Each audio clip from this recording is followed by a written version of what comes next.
Okay, Coach, Westfield this week. Talk a little bit about what you guys are doing to prepare for Westfield and what you guys are doing well as a team that's going to allow you to have the success that you want down in Westfield on Friday night. Well, I think to begin with, our goal every year is to be playing our best football once the playoffs get rolling. And, I feel that that's where we're at. We're playing with a good rhythm on offense, and that all starts with the offensive line. But the quarterback's throwing it where he needs to throw it.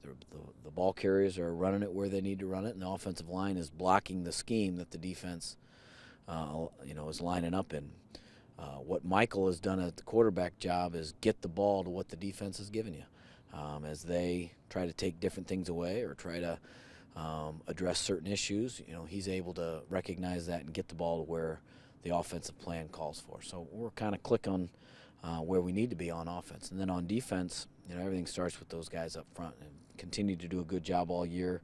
Zach, Lawrence, Will, and Drew, and allow those guys in the back end, to play coverage and take care of the passing game. So we're playing what we feel is our best football right now, and we're going to need that kind of performance against what is a great program, a great coaching staff, and a great team in Westfield.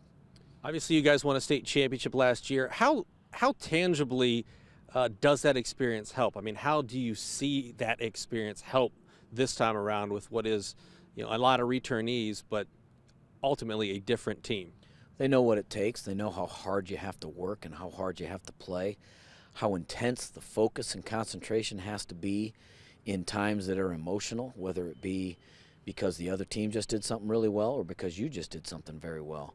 And so to be able to maintain that even keel and to be able to execute whatever your responsibilities are throughout those kinds of emotions, our guys have a pretty good handle on it. We've recognized that this team, they've been begging for this moment. They've been waiting to get back to this level of competition. Not that, they treated anything else as trivial, but you could tell that they just wanted to get back in this scenario. So they're excited, had a great practice yesterday, but they know it's going to take a great effort and a great performance to beat a good team. These guys were sophomores when you went down to Westfield and beat them in regionals a couple years ago.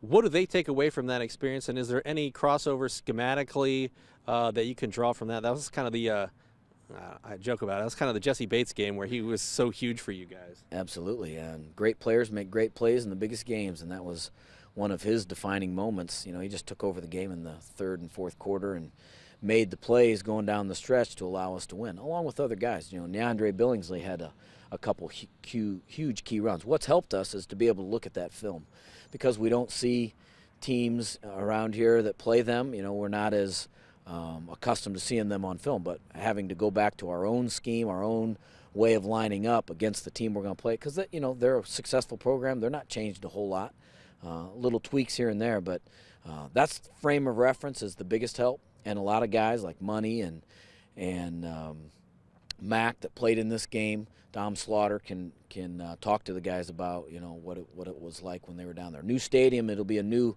setting. But, having gone back there and to be able to say just 2 years ago we came away with a victory is helpful. Final question from me. When you take a look at what they did last week against Kokomo defensively, Kokomo, you know how difficult their offense is to stop.